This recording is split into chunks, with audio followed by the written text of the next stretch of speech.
To arrive at a methodology to measure illicit financial flows in compliance with Indicator 16.4.1 of the UN Sustainable Development Goal, IFFs were divided into four main types. IFFs through tax and commercial practices, IFFs through illegal markets, and IFFs through corruption. And the fourth type is exploitation-type IFFs and terrorism financing. Terrorist financing, and the financing of any crime actually, is the illicit voluntary transfer of funds between two parties with the purpose of funding criminal activities and terrorist activities. When the financial flows as a result of such activity cross country border, they constitute illicit financial flows. Inter-country collaboration or intra-country collaboration is probably one of the key levers in trying to address illicit financial flows. Think about it. If you're looking at money crossing borders, whether it's cash and that, as a country, you can have fantastic law enforcement, but you're only as strong as your weakest link, which is your neighbor.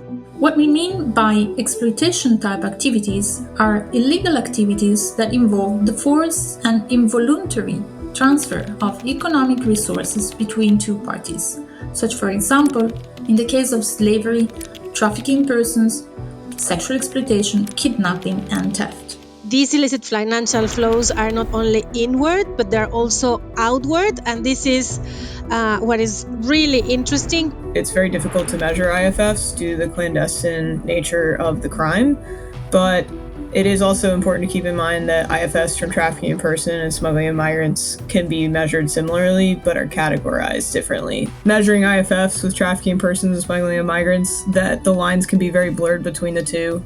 And so a migrant who starts off a voluntary journey can be trafficked along the way by smugglers. So they can actually find themselves in a situation of exploitation under the hands of the smugglers that is a situation of debt bondage because they owe money, or even just for smugglers to extort them, to use them for forced labor along the route. So actually the two IFFs can be pretty blurred. There's not really a big distinction in many cases between the two. So when we think of IFFs and measuring them, it's important to acknowledge that the two can actually come together and be really difficult to determine what the actual source of that is, whether that is part of the smuggling IFF or part of the trafficking IFF. Tackling organized crime and curbing illicit financial flows require collecting information and data to quantify their amounts properly and identify how much is generated by different criminal activities. It's difficult because the data on trafficking persons is just the tip of the iceberg of how many victims there are, and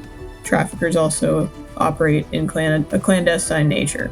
Understanding the sources of illicit financial flows from different criminal activities allow us not only to better tackle organized crime, but also to better identify possible areas to mobilize capital and finance the achievement of sustainable development goals. To join the global statistical move to measure illicit financial flows, visit stats.unctad.org/IFFs or unodc.org.